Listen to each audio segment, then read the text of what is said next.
What's up, YouTube perverts? Welcome back to another episode of AM Training. It is Douchebag deload week. What I mean there is I get to do whatever the hell I want to do this week because I deserve it. I definitely kicked my butt for this whole 6-week block, and I used to do like rehab exercises, prehab exercises, and do functional stuff to make sure that I'm ready for the next cycle or next block. But the more I do this and the more I train, I feel like, yeah, that's good and dandy, but there's something about just doing the same 3 lifts for the past 13 years. It does get monotonous. And don't get me wrong, if you aren't able to just like bang out the big 3 and enjoy it, then maybe powerlifting isn't for you. And I don't know why you're on this channel. I think you probably just want to see this beautiful face and possibly this cool gadget that I have here. I'll talk about this later, but I kind of just lost my trail of thought. But yeah, I get to do whatever the hell I want, and that means if I want to do arms every freaking day, then I'll do it.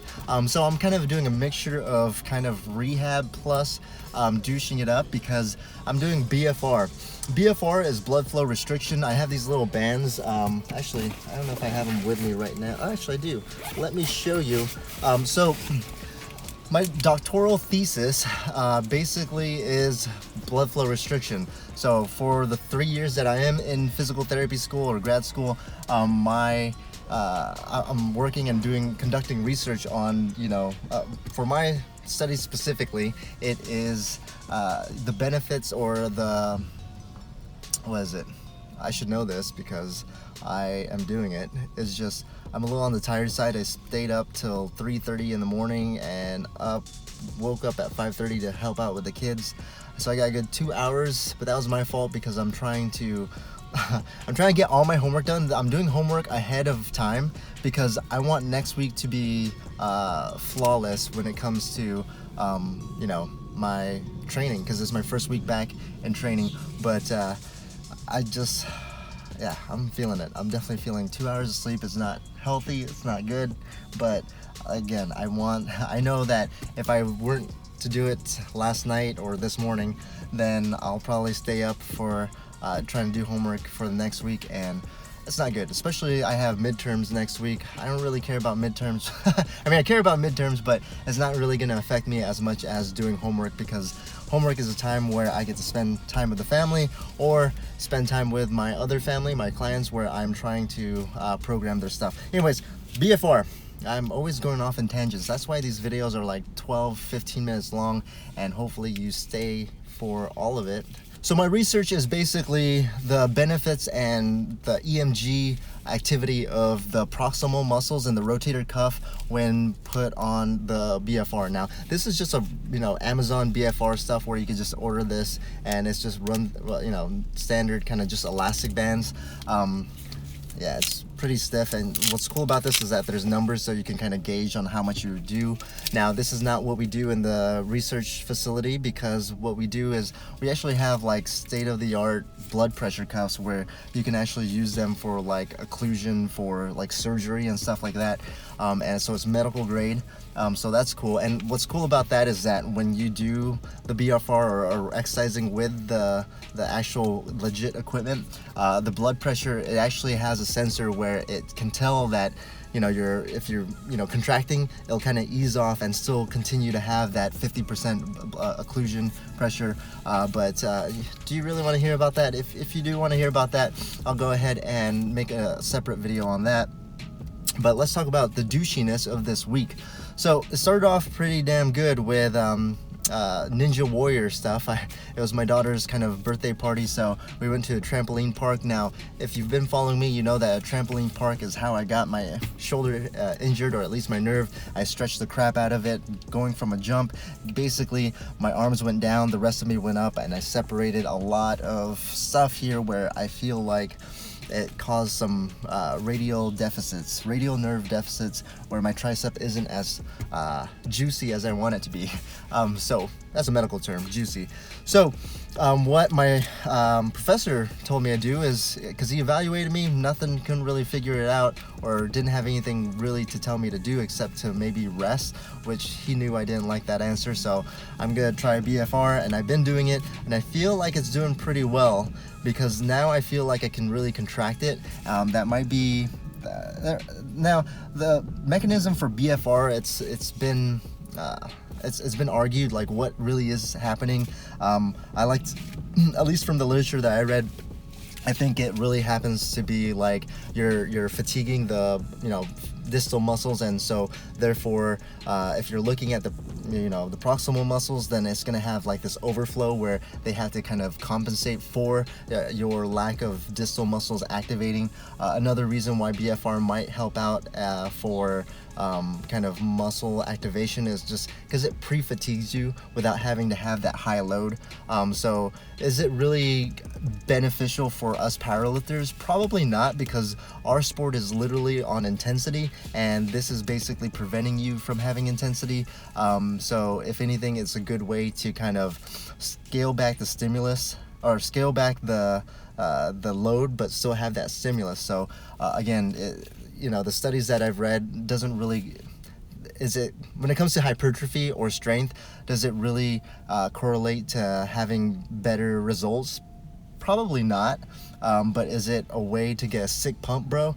Yeah, I would say so. I'm definitely getting a little bit more vascular. If anything, I feel like, again, there's different mechanisms of hypertrophy where metabolism, or building up that metabolites, I think that's right. All that byproduct, basically, of muscle, contraction and everything, it just builds up. So again, that's one of the things where the muscle kind of senses that stress, and then therefore wants to get bigger, better, stronger, faster, kind of thing. Yeah, so where was I? Douchebag deload. So yeah, it did start off with a nice little ninja warrior kind of going up that little path. That's definitely harder than I thought it was gonna be. Definitely had fun, and then pretty much I've been doing some Bulgarian squats just because I feel like I'm having some greater trochanter pain, and for me, when I kind of deload on Bulgarian squats, it feels a whole lot better. It might be just because you have your medial lateral instability with your knee going left and right, so you basically have to like co-contract kind of thing, where your adductors and abductors are working synergistically in order to align that knee, and that just might be something that my hip likes. And then yeah, I've been doing a lot of BFR with that tricep activity, really trying to get the pump, and yeah, I think that's about it that I want to say for this video. Nothing much. If you do, stay tuned for maybe next 1 or 2 or 3 videos where I do want to talk about, well, I do want to talk about this. I did promise you I'd talk about this. This is my little creeper camera, because at the gym it's hard for me to set up my big tripod. So this is my tripod here. You can fit it in a wallet. I put on a little keychain so I can put it on my water bottle, because I always have that with me in the gym. But basically, it's pretty sick. You put your phone in there, and that's where you get all those nice thought angles, those Instagram angles that you see of mine. Now, next couple of videos, I'm either going to talk about more BFR, let me know if you want to hear that, or I want to talk about Anthony's gym. Most likely you guys want to hear about that. It's basically an $18,000 to $20,000 garage gym.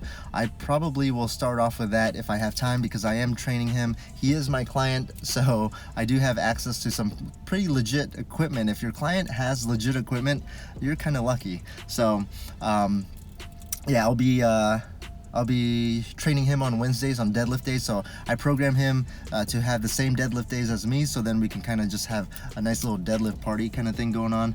And then I could talk about our singlets, my singlet versus Anthony's singlet, because I don't have a Titan, but I did get my virus in the mail, and so I was. If you follow me on Instagram, you can see that I was kind of comparing the stiffness, giggity goo, on the virus versus Titan. Titan kicks virus's ass when it comes to that, but I I'm a little low-key hurt that I didn't get Titan because I kind of wanted that rebound, because it definitely, I think you can get, it's like 1 ply, or maybe not 1 ply, but like a half a ply or something. Basically, it's legit stiff.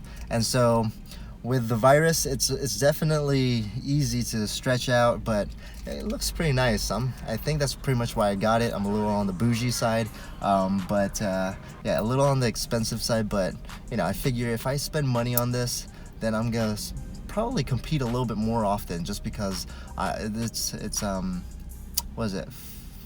Financial sunken fallacy is basically no guy in their right mind would waste their money buying something and not using it. So it's like sunken cost fallacy. There you go. So most likely, if you like hire a coach like me, most likely you're gonna follow the program, which you should be. You son of a bitches, clients, you guys better, because you know you guys paid for it. You better take advantage of the freaking services that you pay for. Same thing with my Singlet. If I'm gonna pay for a little bit on the pricey side, I'm not gonna lie. It's like 130, 140. I don't know why I was gonna like avoid saying how much it costs, because you guys can just Google that shit up. But yeah, it's on the pricey side compared to Titan. It's like 70, 80 bucks or so. So yeah, anyways, stay tuned for those videos. Train hard, train smart, and I do appreciate your support for clicking on this video. So see you next time.